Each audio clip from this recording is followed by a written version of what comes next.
మాదిరి ప్రజలందరికీ అస్సలాముఅలైకుం, good morning.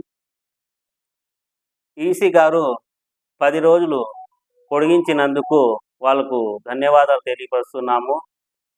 అదేవిధంగా ఎలక్షన్ కమిషనర్ గారికి ఒక రిక్వెస్ట్ కూడా చేస్తున్నాము.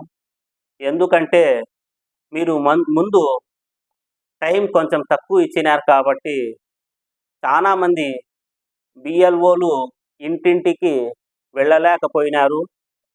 వాళ్ళైతే మీకు ఇంటింటికి మేము పోయినామని చెప్తున్నారు.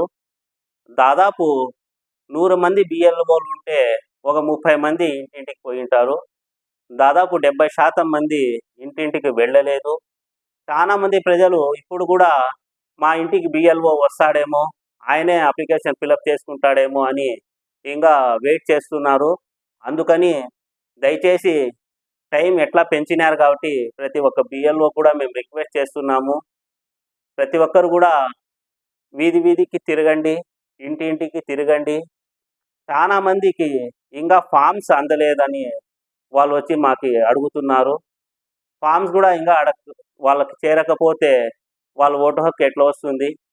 దయచేసి ఈ 10 రోజుల్లో అందరూ ఇంటింటికి వెళ్ళి ఫామ్స్ అందజేయాలని కోరుకుంటున్నాము. అదేవిధంగా కొంతమందికి 2 ఫామ్స్ వచ్చినాయి. ఒక ఫామ్ ఫిలప్ చేసి ఇచ్చేసినారు, ఒక ఫామ్ ఇంట్లోనే పెట్టుకున్నారు. అటువంటి వాళ్ళకి ప్రతి ఒక్కరికి నా రిక్వెస్ట్ ఏమంటే 2 ఓట్లు ఉంటే, ముందు కాలంలో 2 ఓట్లు ఉన్నా ఏమి అయ్యేది కాదు. ఇప్పుడు ఒకే మనిషికి 2 చోట్ల ఓటు ఉంటే కేసు అవుతుంది, జరిమానా కూడా పడుతుంది. అందుకని ఒక అప్లికేషన్ ఫిలప్ చేసుకొని ఇంకో అప్లికేషన్ ఈ విధంగా 2 వచ్చింటే ఆ అప్లికేషన్ ఎన్నిక్కి ఇచ్చేయండి. ఎన్నిక్కి ఇచ్చేస్తే వాళ్ళు ఒక ఓటు ఓకే చేసి ఒక ఓటు డిలీట్ చేయటం జరుగుతుంది. అదేవిధంగా ప్రతి ఒక్కరు కూడా కొంతమంది అప్లికేషన్ ఫిలప్ చేసి ఇచ్చేటప్పుడు 2002 డేటా దొరక్క నో లింకేజ్ కింద కూడా కొట్టేసినారు.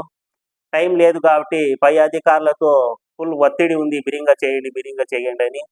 అందుకని 2002 డేటా కూడా రాయకుండా, అప్లికేషన్లు కూడా సరిగ్గా ఫిలప్ చేయకుండా నో లింకేజ్ కింద చాలామంది బిఎల్ఓస్ కొట్టేసినారు.